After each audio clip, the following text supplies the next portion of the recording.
This is DBrief, brought to you by the Australian Industry Group. Welcome to DBrief, the podcast that explains industry to policymakers and policy to industry. My name is Louise McGrath, Head of Industry Development and Policy at the Australian Industry Group, and I'm joined today by my colleague David Martin, Director of Innovation and Emerging Industries. Hi, David. Good morning. Now, we're not talking about the impacts of the Iran war today, not because it isn't still having an impact on industry, but because this week we recorded a webinar with myself, Jeff Wilson, as well as Director of Climate and Energy, Tennant Reid, and Brent Ferguson, Head of National Workplace Relations Policy, talking about the government's four-phase plan, the current supply of fuel, supply chain and economic impacts, and how it's all playing out in the workplace. Members can access that recording on our website. Non-members should email to inquire about access. So let's get our heads out of the day-to-day quagmire of fuel and supply chains and look to the future with Australia's innovation architecture. And in particular, the recent release of the final report of the Strategic Examination of Research and Development in Australia, otherwise known as SERD. So David, let's start simple. When people hear SERD, their eyes probably glaze over if they even understand what it means. So in plain terms, what is the problem that this review was trying to fix? Thanks, Louise. SERD is an acknowledgement that compared to our OECD peers, Australia is significantly behind with regards to the level of R&D that it undertakes both at a business level and within its research community, and more importantly, the translation of that research into innovative products and services that have a material and positive impact on the economy. SERD is a once-in-generation report that was undertaken to investigate all aspects of Australia's innovation and R&D ecosystem and come up with a holistic solution about how we're going to position Australia and the funding and policy that government puts in place to drive things forward. You say once-in-generation review, David, but I do know there's been a number of other reviews. So what makes this one different? What makes this one different is it's an excellent question. And I think this is probably one of the key points and concerns that Ines, yourself, and I have had for some time, which is the actual review itself, while very comprehensive and comes up with a series of 20 recommendations that look at every aspect of the ecosystem, from basic research, how the R&D tax incentive is actually going to be improved, through to skills and knowledge. It really comes down to execution. And execution is always the hard bit. But what is different is that this actually has looked holistically at all elements of the actual R&D and innovation ecosystem. In the past, many of the other reviews have had very specific focuses on particular programs, such as the R&D tax incentive or the Australian Research Council grants or the NHMRC. So this is a truly holistic overview of all elements of the ecosystem. And there's a lot of headwinds confronting Australian industry today, not just today because of Iran, but more broadly, it's a challenging environment. So what's at stake for Australia if we keep doing things the way we're doing them? What's at stake is that we will basically not be putting into place new products and services. We will become more and more reliant on mining and other basic resources as the primary source of our nation's wealth and income. And also, interestingly enough, less able to respond to the shocks that we're seeing right now with regards to productivity and the economic challenges that the country as a whole has been facing, and even more with the issues in the Middle East. Our capacity to navigate that as well is also going to be increasingly challenging. We as a nation are very trade exposed when it comes to our industries, and that's seen in our manufacturing sector in particular. And in fact, that's one of the reasons why manufacturing in Australia is probably the sector with the highest levels of R&D, because we are so trade exposed. But if we don't fix this, that means no more new products, services, companies that are going to actually have a material and positive impact on our country's productivity and economy. And if you're a CEO, what should you be taking from this review? That things are going to significantly change, I think, if the government chooses to execute, which I keep coming back to that big if.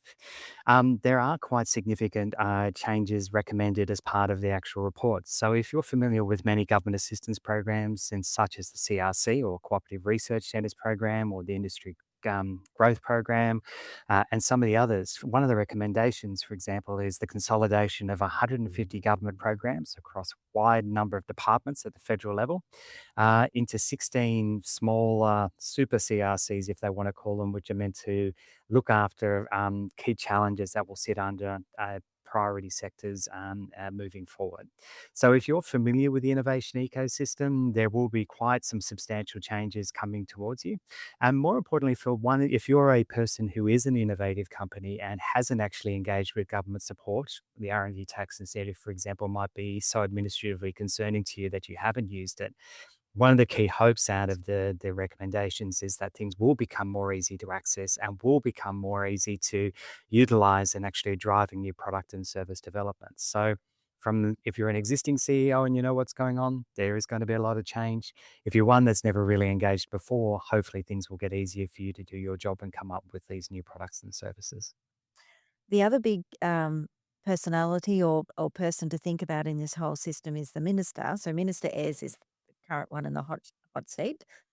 If you are a minister, or if you were a minister, what's the big judgment call that you're being asked to make?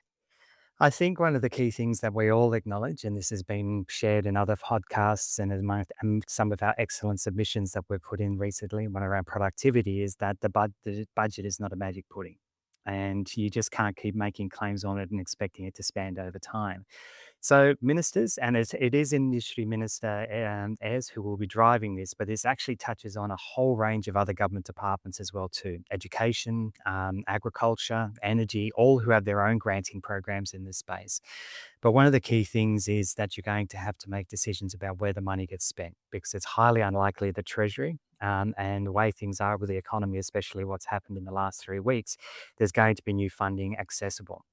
So one of the reasons they're looking to consolidate these 150 programs is actually to try and drive administrative efficiency gains and free up some money to put into these new 16 super centres, which are going to really try and do all things for these particular priority areas. So the government has to make, or the minister, industry minister, has to make hard decisions about where that money is going to be spent. And one of the other key recommendations that has come out of the report is actually increasing the level of funding available to the university sector for basic research, which they're delighted with, but that has to come from somewhere. And our concern, and what we've been already quite firmly pointing forward to the government of the day, is that should not be at the expense of business and at the expense of business granting funds. The other big recommendation is a stronger national coordination, including a new National Innovation Council. Why does Australia need that? And is this just another talk fest, or do you think it will have real impact? Well, it is our hope it'll have real impact because we'll be making that clearly to the minister and those people who are driving the reforms that it has to. Australia really has never had a national innovation strategy that has a holistic overview and drive across all of government. What we've tended to find is each of the respective government departments, as I've mentioned some before, education, agriculture, energy, transport, have and aged care and health as well too, have all driven their own agendas with regards to how the funding that they have under their purview actually is rolled out, and actually with regards to how it is implemented, executed, and what success actually looks like. And what this National Strategy and Innovation Council says is, well, for the first time, we're not making, that we're not saying that anybody can access funding. We're going to focus on 6 core industries now, and basically we are going to focus on these particular areas because this aligns with global best practice, what you see in South Korea, the UK, Sweden, and some of the other countries around the world, which have positioned themselves with 5 to 10-year plans about what their innovation and R&D strategy needs to look like. So we're actually being more aligned with some of the world's best OECD economies with regards to their innovation and R&D strategy for the first time. And it also provides clarity and signposting to the research sector and to businesses and industry about where the focus and emphasis and support from government is going to be for the next 5 to 10 years. Because the reality is R&D by its nature is risky. It takes time.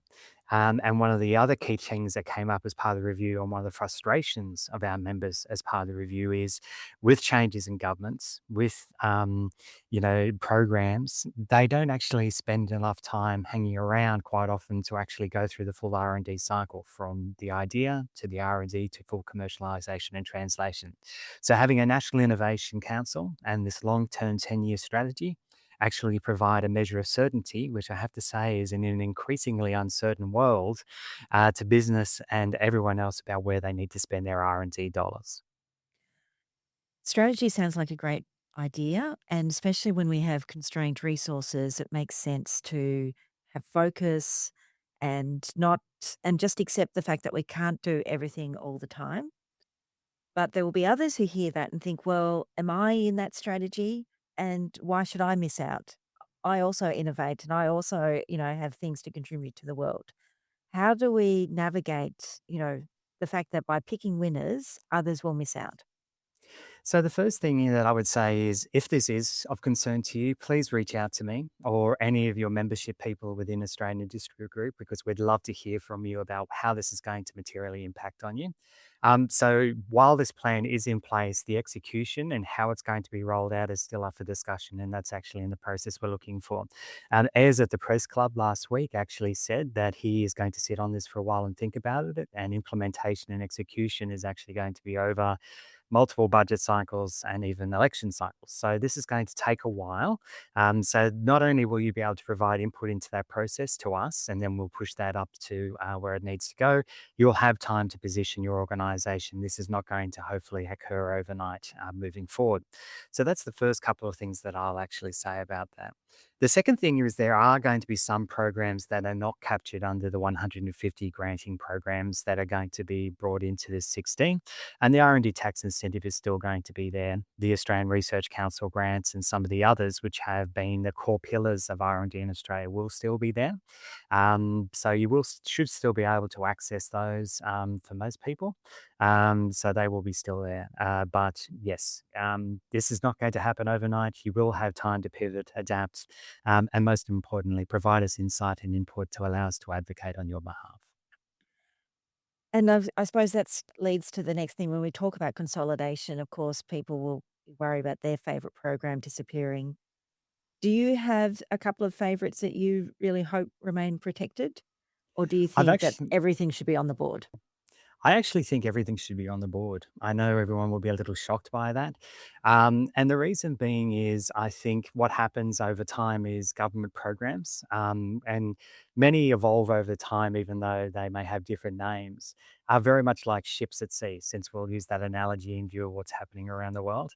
But over time, they get barnacles and they slow down and they increase the level of administrative burden, and they get slower and harder to navigate. And in the end, they kind of grind to a halt. And what we actually see with the R&D tax incentive, which is the primary source of funding support, is only a small number of eligible companies actually access and use it, because there is a perception that it is so administratively challenging to access and navigate, that good companies, ones of our own members who actually produce really cutting edge R&D, don't actually use it. So what I actually hope is, if we go back to the drawing board and we actually have the opportunity to think, what is the most simple, elegant, straightforward, and way of actually getting this into the hands of those people who need it most, I'm actually really excited about that. And I think that any sacred cow, especially in the way how fast the world is working with artificial intelligence and a whole range of other things, we really need to reframe how we think, how we deliver programs. And actually, that is one of the other key recommendations that came out of CERD, is to try to remove the administrative burden that's in place for most government assistance programs like the R&D tax incentive, which I think has to be good news for everyone else. Well, that's a good moment to pause, and we'll listen to a message, and then we'll come back and talk a bit more about the R&D tax incentive.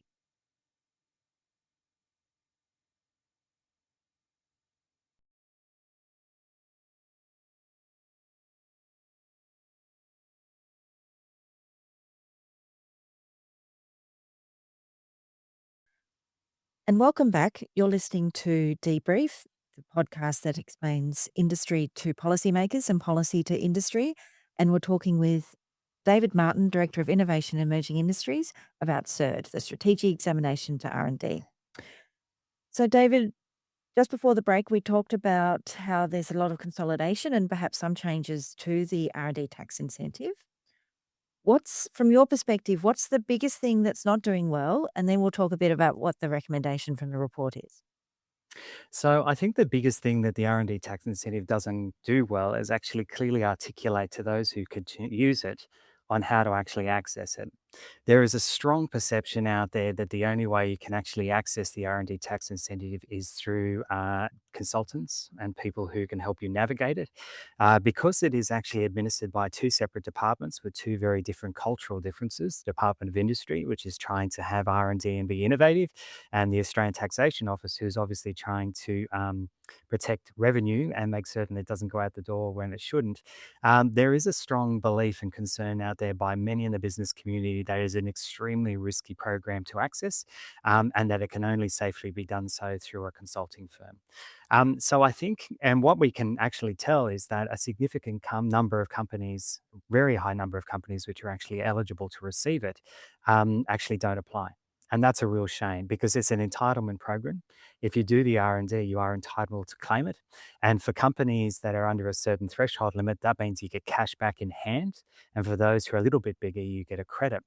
Now, there's a lot to actually like about the recommendations out of CERT around the R&D tax incentive. It's been split into three different channels, in an effort to try and simplify things. One for SMEs, one for startups, and one for larger firms. Across the board, it is trying to reduce the administrative burden and say, how can we actually simplify this and make it easier to access, regardless? For those in startup world, they're delighted because they will hopefully get access to it on a quarterly basis as part of their BAS statements. And what that means is that cash flow is evened out rather than getting a big chunk and then trying to live off that for a year. For the big end of town, the caps have actually been increased, so they can, as they grow, they continue to grow and they can keep their operations and their R&D spend here in Australia. And for SMEs, again, there is talk about trying to make things simple, but there is a little sting in the tail for them that wasn't actually discussed as part of the consultation process. So in the past, what they've actually said is that to be able to claim the R&D tax incentive, you must spend about $20,000 or more to be able to claim it. And what popped into the final paper of Ambitious Australia was raising that to $150,000, which is a huge jump and quite significant for most small firms to reach. And if you couldn't reach that $150,000 threshold, you had access to a competitive grant, which allowed you to partner with the university. Our two issues with that is, well, there's a number of issues. One, that was never discussed or drawn to anyone's attention. Otherwise, we would have most definitely and most stridently raised objections to that raising of that threshold. Two, tied to that, there's no actual detailed analysis showing why that should actually happen. And three, if you genuinely want to increase the level of R&D undertaken with SMEs, you don't partner with universities. You take the time to lift the capability of the management and leadership team and teach them how to do R&D and innovate. Perhaps then talk to the engineering firm down the road. And then at the last bit along those lines, you might talk to a university when you need to do something truly cutting edge and need the whole resources there. So we actually were quite frank in our media release around this. That was actually reported in the Australian Financial Review. We're very firmly not impressed with that particular thing. But to be honest, that was the only thing about the R&D tax incentive that we were concerned about. There was a little bit about having more ambition involved, which means don't claim the same amount every year. We want to actually see you grow. And otherwise, you have to show cause, and that's a little understandable. But the other good thing is there's a lot to like about reducing the administrative burden and making it more accessible by people in the future. Now, you breezed right past it, David, but I just want to call out the fact that um, the recommendation, particularly for startups, to get their R&D tax incentive paid quarterly through the BAS statement, that was one of our recommendations that we put forward both in this process and also at the Economic Roundtable. So great to see it there, and this change for the SMEs, 20,000 to 150,000, just to stress, because the minister's office stressed it to me, is not yet government policy. It is just the report from an independent group of people who looked at everything, and so we'll certainly be working with the department and others to just smooth that out a bit to see why and what can be done about it. But the report also recommends funding foundational research, but doesn't really address the translation and the cultural issues within the research sector, which is something that I know you're very passionate about. What do we think needs to happen there? So, to the delight of the research sector, they have actually recommended that a funding be increased for basic research, and we would not. We actually said in as part of our responses, we would like to see that as well, but just not at the expense of industry, because Australian research is world class, and I hate to use this term, which is we hit beyond our weight and all the rest of it, but we actually do really, really, really well at this.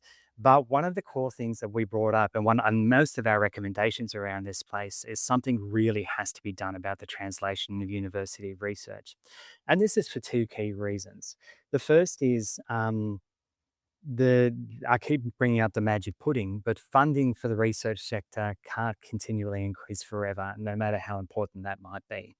And anything that can actually assist the sector to become less dependent on government funding. And, CERT actually even admitted that just 2% of funding for universities in the research sector actually came out of the translation of intellectual property, has to help them and make them focus more on the long term than rather than where the next grant is coming from. So it's actually how might we assist that sector translate that for their own benefit. The second thing is that intellectual property that sits within that sector can be in the hands of industry or someone else, to actually result in new novel jobs and services and products of the future, and also help in health and a whole range of other areas as well too. So when we actually looked at the translation part of the report, it came to half a page. After so much of the discussions around the discussion papers and roundtables was about how might we work collaboratively in this space to improve things. I think the hope is that it'll come out of these 16 new centres that is under the National Council, that this will help things. But that's a years away. And this is something that needs to be addressed now. And to make things a lot more sustainable for the sector, make certain that all this clever IP and people actually gets in the hands of someone who's going to use it. And we came up with some novel solutions, and there was discussion about these, like our IP bank and Hex IP for a Hex debt equivalent for taking IP to market. But at this stage, they didn't actually result in the final recommendations of the report. And it does seem that, yet again, we fall into the trap when we talk about R&D. It's always R&D, R&D, R&D, but all the focus, or 90% of the focus, is on the R, being the research, and very, very little on the D, which is the development and the commercialization, which is the commercialization and the translation. Absolutely. And one of the things I will say here in New South Wales, where I'm based, there is a new facility in Western Sydney called the Advanced Manufacturing Readiness Facility. And what that actually focuses along is translation and how can we uplift the capability of universities and business to make certain they can collaborate together, but actually accelerate the translation of R&D. And that was one of the key things we wanted to see as part of this as well too, rather than a focus on, the R as much as you've just pointed it out. And then you mentioned earlier about looking overseas to see best practice, and a lot of people call up MIT in the US, where um, the academics aren't probably the traditional academics we think of in Australia, but they sort of they walk out off campus and into business, and they circle around, and there isn't that hard delineation. Today I'm an academic, tomorrow I'm working in a business. It's just all integrated. So what would a healthier flow of people between universities, startups, and established firms really look like in Australia? Exactly what you pointed out, which is the researchers would be welcome to leave universities and start up their own companies or join other companies, and also for people in companies to go into the university sector as well too. It's interesting. I've been told that in the Nordic countries they have the opposite issue to Australia, which is in Australia most of our world class researchers sit in the university sector and CSIRO and things. And what I hear is in the Nordic countries, they have the opposite issue, which is their best and brightest sit in the companies, and they're trying to get them out of the companies and into the universities. So what I would love to see more than anything else is this ease of flowing between researchers into industry, industry into research, into startups, startups and this movement around, because this cross pollination and experience can only better inform everybody across all the different sectors. The challenge is that in the research sector, if you were to leave university because it is so hyper competitive and jobs are so hard to get hold of, it's with the acknowledgement, unless you're very, very special, very unusual, you're not coming back. And it's very, very much the same in industry. You might go into the university sector, but unless you got in very, very early because of the hyper competitive nature there, that it's highly unlikely that you'll come back once you've actually got there. So decent amount of funding, positions being set up. I must also say another thing that's really good too is for a lot of people who are taking their doctorate and doing their research, it's only towards the end of their actual getting their doctorate that they may consider start working with industry. And I think, and the focus for many of those people is research papers for the rest of their life, breaking new ground, creating new knowledge that's never been done before. I would love to see more industry focused doctorate programs and programs where we actually start on that journey where researchers are always going to work with industry and use their expertise and talent and be rewarded for actually working with industry as well too. So I think all sectors involved here have enormous amounts to learn from each other and have to start flowing through to each other. It's just going to take, and this comes down to culture as well too. And that's the hardest thing of all. I think you're right. I think there has to be a change of culture, frankly, on both sides, not just academia, but also in industry.